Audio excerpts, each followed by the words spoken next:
ما تجيليش الطلقه في ظهرك، يعني وانت بتنسحب تيجي لي من قدام، باين هنحارب بحقيقي، انا هتخش الحرب؟ قلت له اه. قال لي بص انا عايز اقول لك حاجه، قال لي اينما تكونوا يدرككم الموت ولو كنتم في بروج مشيده. نعم. قبل الحرب باربع ايام كانوا اعلان الغاء التعبئه.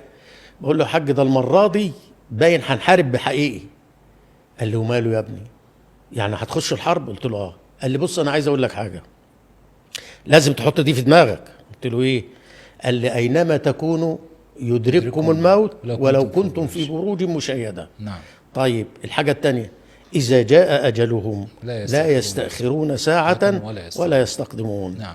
فانت تعمل اللي عليك وتنوي النيه وتتوكل على الله. بس انا عايز اقول لك حاجه، لو ربنا كتب لك الشهاده ما تجيليش الطلقه في ظهرك، يعني وانت بتنسحب تيجي لي من قدام. شوف سبحان الله، كانت فطره، مش قائد عسكري ولكن كانت فطره عن لا ده هو كان عسكري حارب في 48. فالمهم هو فلاح ريفي بس كان في العساكر اللي حاربوا في 48.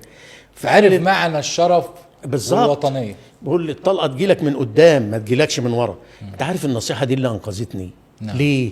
اما كان يحصل اشتباك ما كنتش ارجع لورا، كنت بتقدم لقدام عشان اقول للطلقه.